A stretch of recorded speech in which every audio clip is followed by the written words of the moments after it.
Shtetet e Bashkuara të Amerikës do të ndalojnë dhënien e vizave për aplikantët nga 75 vende të botës, konfirmoi një zëdhënës i Departamentit të Shtetit. Ndërkohë Shqipëria rezulton mes shteteve që do të preken nga vendimi, sipas një liste të publikuar nga rrjeti amerikan Fox News. Krahas Shqipërisë, vendimi i pezullimit të aplikimeve për viza prek edhe Kosovën, Maqedoninë e Veriut dhe Malin e Zi, nga vendet e rajonit të Ballkanit. Në këtë listë duket se nuk bën pjesë Serbia.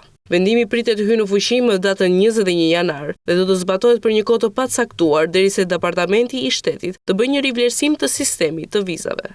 Fox News, duke cituar një dokument, thotë se zyrtarët e konsulatave në 75 vende të botës janë urdhëruar të refuzojnë viza sipas ligjit ekzistues deri në përfundim të procesit të analizës. Departamenti i Shtetit do të përdorë autoritetin e tij të vjetër për t'i shpallur të papranueshëm emigrantët potencial që do t'i ktheni në barë nëpër Shtetet e Bashkuara dhe do të shfrytëzonin bujarinë e popullit amerikan, thanë në një deklaratë zëdhënësi i Departamentit të Shtetit. Imigracioni nga këto 75 vende do të pezullohen ndërsa Departamenti i Shtetit rishikon procedurat e përpunimit të imigracionit me qëllim parandalimin e hyrjes së shtetasve të huaj që do të përfitonin nga skemat e ndihmës sociale dhe përfitimet publike, thuhet më tej. Në nëntor 2025, një telegram i Departamentit të Shtetit i dërguar në të gjithë postet diplomatike në mbar botën kërkonte zyrtarëve konsullor të zbatonin rregulla të reja të gjera të verifikimit sipas dispozitës së quajtur public charge në ligjin e imigracionit. Udhëzimi u kërkon zyrtarëve të refuzojnë vizat për aplikantët që vlerësojnë se ka të ngjarë të mbështeten në përfitime publike,